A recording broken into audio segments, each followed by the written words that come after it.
نحمده ونستعينه ونستغفره ونؤمن به ونتوكل عليه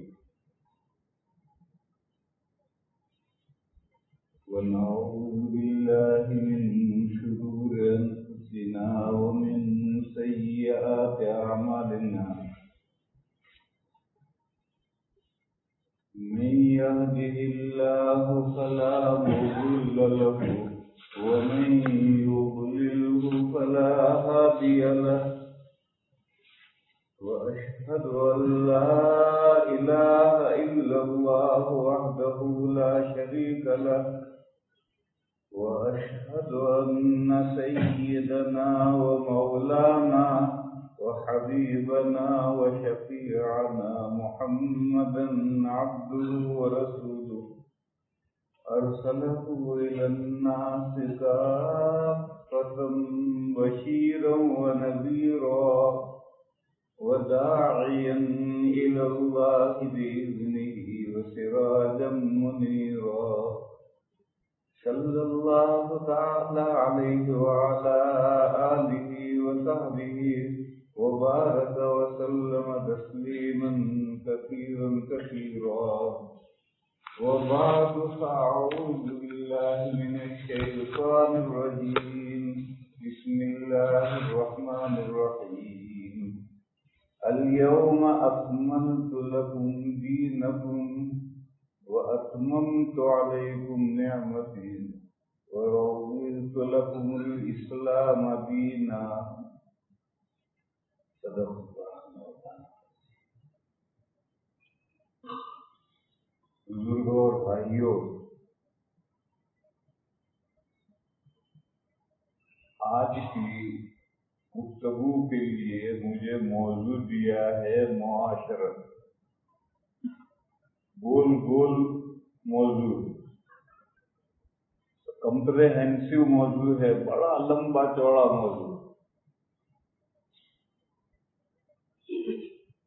معاشرت کا کوئی ایک نقطہ متعین کیا جائے تو اس نقطے پر گفتگو کرنا آسان ہے، یا معاشرت پر گفتگو کرنے کے لیے ایک مہینہ دیا جائے تو بھی اس کو سمجھانا آسان ہو جائے.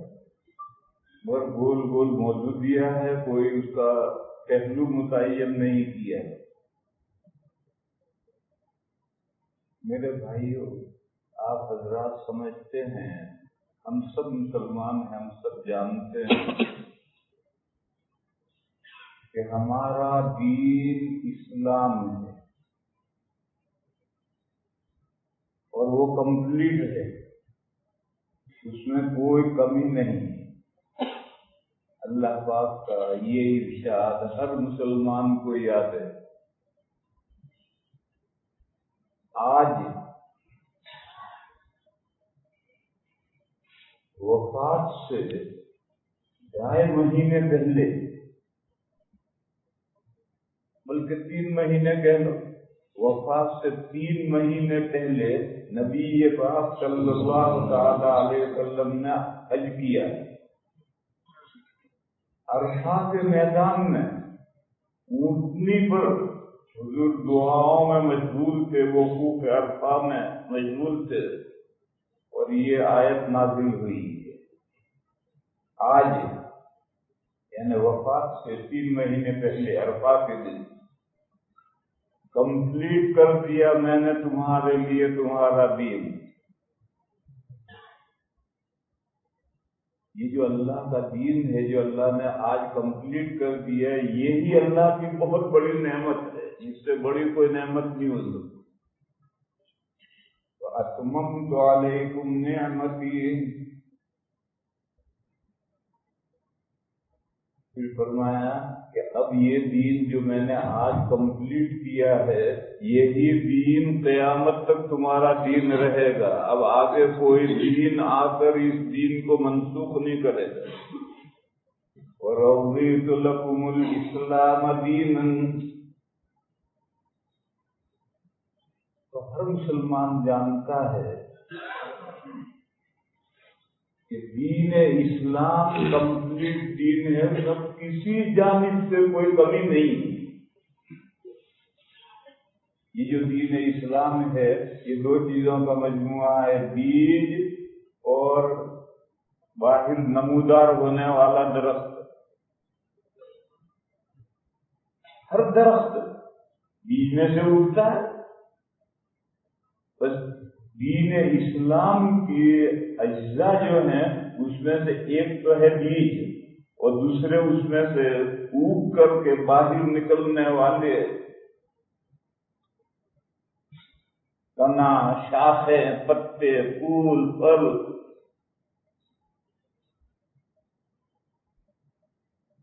بیج کا نام ہے عقائد۔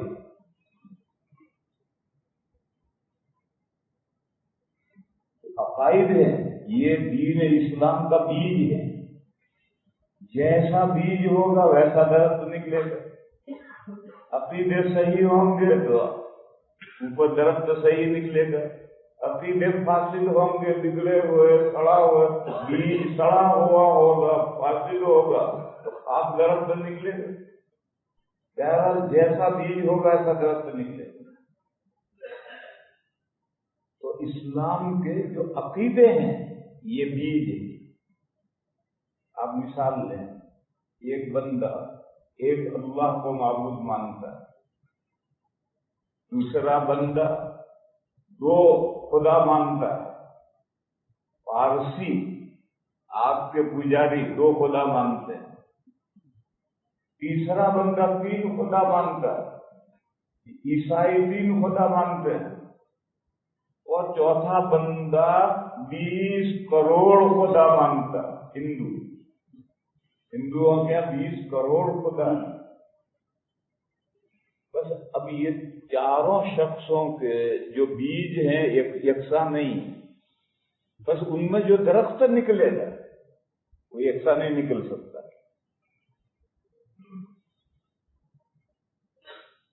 پھر یہ تو میں نے مسلمان، پارسی، عیسائی، ہندو کی مثال دی۔ اب آپ دوسری مثال لیجیے۔ نبی پاک صلی اللہ تعالی علیہ وسلم کے بعد صحابہ کے دور تک عقائد میں کوئی اختلاف نہیں ہوا۔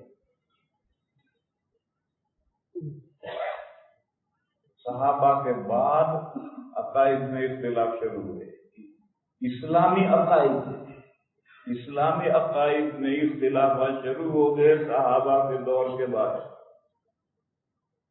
اس لیے صحابہ میں فرقے نہیں تھے، صحابہ کے بعد فرقے، اسلامی فرقے وجود میں آئے۔ یہاں رک کر ایک سمجھو کہ مسائل میں جو اختلاف ہے اس سے فرقے نہیں بنتے، عقائد میں اختلاف سے فرقے بنتے، اور مسائل میں صحابہ میں بھی اختلاف تھے۔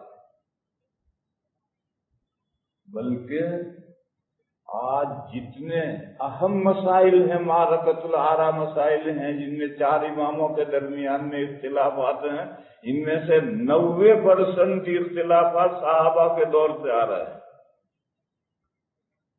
کچھ صحابہ رفع یدین کرتے تھے، کچھ نہیں کرتے تھے، کچھ صحابہ زور سے آمین کہتے تھے، کچھ آہستہ آمین کہتے تھے۔ جتنے بڑے مسائل ہیں یہ ائمہ نے اختلاف نہیں کیے، یہ ائمہ نے یہ مسائل نہیں پیدا کیے، یہ اختلافات تو صحابہ کے دور سے چلے آ رہے۔ اب 2 اماموں نے یہ رائے لے لی، دوسرے 2 اماموں نے دوسری رائے لے لی۔ تو میں یہ عرض کر رہا کہ مسائل میں اختلاف فرقے نہیں بنا، حنفی، شافعی، مالکی، حنبلی یہ فرقے نہیں ہیں، یہ تو مسالک ہیں، مذاہب ہیں، پگ ڈنڈیاں ہیں، جنت تک پہنچنے کے مختلف راستے، اور سارے راستے جنت تک پہنچتے۔ فرقے جو بنتے ہیں وہ عقائد میں اختلاف سے بنتے ہیں۔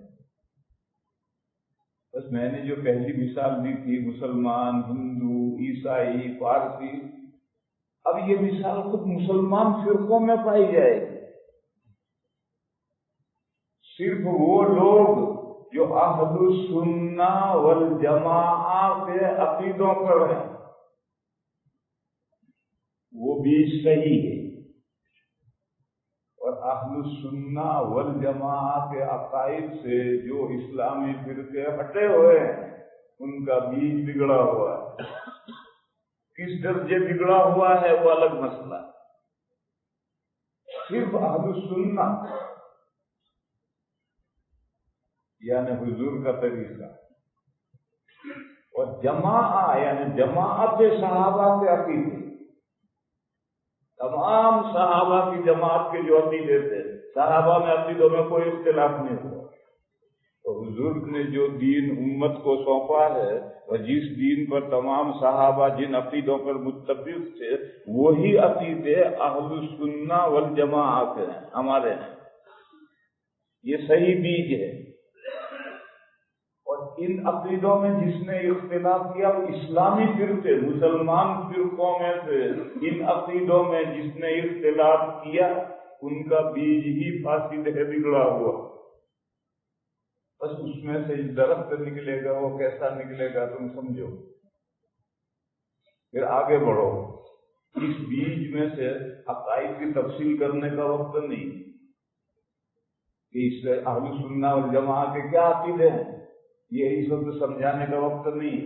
یا تو بالاجمال سمجھ لو کہ اہل السنہ والجماعت یعنی وہ مسلمان جو حضور نے امت کو جو عقیدے دیے اور جن عقیدوں پر جماعت صحابہ متفق تھی ان عقیدوں میں آج جو لوگ ہیں ان کا بیج صحیح ہے، اور اسلامی فرقوں میں سے جو اس پر نہیں ہیں چاہے تھوڑے ہٹے ہوں یا زیادہ ہٹے ہوں ان کا بیج فاسد ہے۔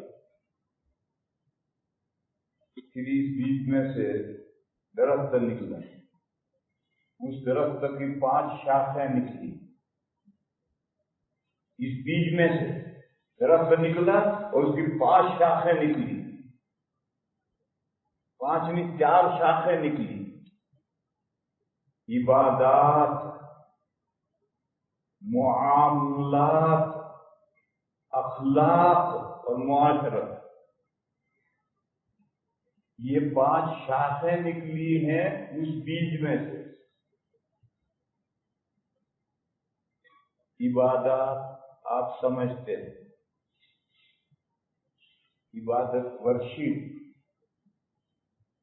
ہم اللہ کے بندے ہیں، اللہ ہمارے آقا ہیں، بس ہمارے نیچر میں فطرت میں ورشید ہے، بندگی ہے، عاجزی کا اظہار ہے۔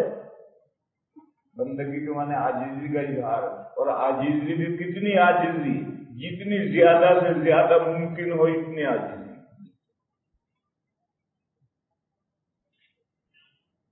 باس ہوتا ہے، اس کا نوکر ہوتا ہے، تو نوکر اپنی عاجزی ظاہر کرتا ہے باس کے سامنے، اس کے طریقے ہیں۔ ایسے ہی جب ہم بندے ہیں تو ہمیں اللہ کے سامنے عاجزی ظاہر کرنی ہے، کتنی جتنی ممکن ہے ہم سے، بس اس کا نام عبادت ہے۔ ان عبادت میں سے ایک نماز ہے، نماز میں ہم اپنی عاجزی ظاہر کرتے ہیں، اور جسم کا جو نیچے کا لیول ہے اس لیول پر جسم کے اوپر کو لے آتے ہیں سجدے میں۔ اس سے آگے کیا عاجزی ظاہر کریں گے؟ کیا زمین میں گھسیں گے؟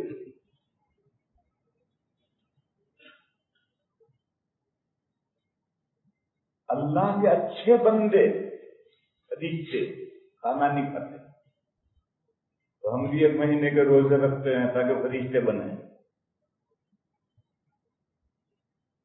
اللہ نے جو ہمیں مال دیا ہے وہ ہماری ضرورت کے لیے دیا ہے، لیکن ہے اللہ کا۔ اللہ نے جو ہمیں مال دیا ہے وہ ہماری ضرورت کے لیے دیا ہے، لیکن ہے اللہ کا۔ تو اللہ کے حکم کے مطابق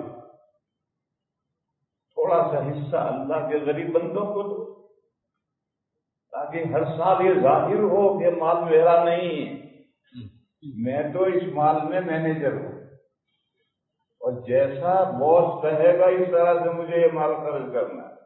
یہ اللہ کا کرم ہے کہ 39% آپ یور سیلف یوز، 40واں حصہ اللہ کے لیے، اللہ کے غریب بندوں کو دے۔ یہ ہر سال 2.5% مال نکال کر کے غریبوں کو دینا، یہ اس بات کا اظہار ہے کہ میرے پاس جو مال ہے وہ میرا نہیں، میں تو مینیجر ہوں، یہ تو اللہ کا مال ہے، اللہ جس طرح چاہتے ہیں مجھے حکم دیتے ہیں اس طرح سے خرچ کرتا ہوں۔ اللہ کا گھر ہے، زندگی میں ایک مرتبہ دوڑے دوڑے جاؤ، آیا آیا آیا آیا، لبیک اللہم لبیک لبیک اللہم لبیک، آیا آیا آیا، پکارتے پکارتے دوڑے دوڑے جاؤ اللہ کے گھر۔ زندگی میں ایک مرتبہ تو جاؤ۔ یہ عبادتیں اپنی عاجزی ظاہر کرنے کی شکلیں ہیں۔